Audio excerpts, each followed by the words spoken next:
En 1888, John Corbutt est le futur fondateur de Kodak, invente la première pellicule photographique souple. L'ère de la photographie pour tous débute alors. Mais depuis ce jour, la pellicule photographique et son procédé comportent toujours des parts de mystère encore incomprises des scientifiques. Voici ce que l'on sait du fonctionnement de l'un des procédés les plus révolutionnaires des 200 dernières années.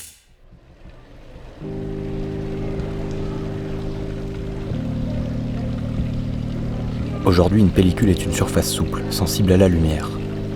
Elle est enroulée dans un cylindre et mise dans l'appareil photo à l'abri de la lumière. Quand on prend une photo, la lumière se propage à travers l'objectif et lorsque le miroir se lève, l'image est projetée sur la pellicule.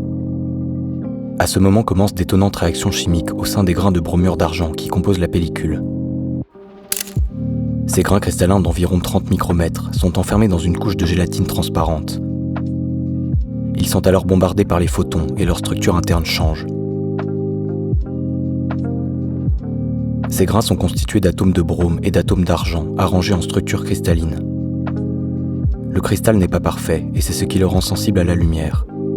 En effet, certains atomes d'argent sont mal intégrés dans le cristal et peuvent se déplacer dans celui-ci. Ce sont des défauts de Frankel. Ainsi, lorsque les photons frappent les grains, les électrons qui composent les atomes de brome sont catapultés. On dit que les atomes de brome sont ionisés. Les électrons libres se rassemblent dans les dislocations ou défauts du cristal. Ils forment alors une charge négative. Celle-ci attire alors les ions argent positifs qui étaient mal intégrés dans le cristal. Ils se forment alors une graine de cristal d'argent à l'intérieur du bromure d'argent. Le nombre et la taille de ces cristaux représentent l'image. À ce moment, il est impossible de la voir. Les nanocristaux d'argent sont composés de quelques dizaines d'atomes seulement. C'est l'image latente. C'est aujourd'hui l'une des explications principales de la création de ces graines qui vont plus tard former l'image. Le fonctionnement exact est encore le sujet de recherche, même si le procédé est bien maîtrisé.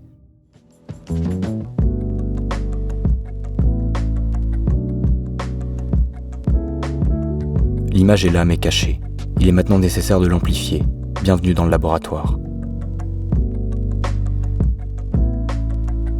La pellicule est dans un premier temps montée sur une spirale, à l'abri de la lumière, puis chargée dans un tank. On y verse alors le développeur qui va transformer, par réaction chimique, tous les cristaux de bromure d'argent en cristaux d'argent. Cependant, cette réaction chimique débute plus facilement autour des nanocristaux d'argent déjà formés par la lumière. On dit que la réaction est catalysée. Celle-ci va donc amplifier l'image latente en transformant les grains exposés en argent pur. Plus on laisse agir, plus la réaction chimique va se répandre et amplifier l'image latente, mais au détriment de la résolution. Quand le temps de développement est écoulé, on rince la pellicule pour enlever le développeur et on passe à la dernière étape, le fixateur. Pour l'instant, notre pellicule est composée de cristaux d'argent en noir, ainsi que des autres cristaux de bromure d'argent qui n'ont pas été exposés. Ces derniers sont toujours sensibles à la lumière.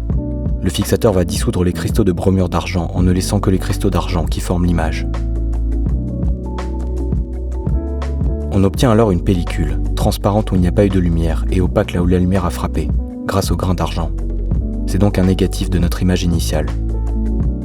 Les nuances de gris sont formées grâce au nombre de grains d'argent et leur densité.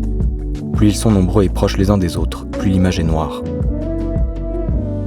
La pellicule argentique est l'une des plus grandes révolutions des derniers siècles, mais encore aujourd'hui son fonctionnement reste digne d'intérêt. L'argentique gardera toujours une part de mystère, d'imprévu. Et c'est cela qui fait la beauté des images qui se révèlent sur nos pellicules. J'espère donc que vous aurez appris grâce à cette vidéo. Pour soutenir le travail, n'hésitez pas à liker et commenter. Les vidéos sortent toutes les 2 semaines, donc n'hésitez pas à vous abonner. Bonne soirée.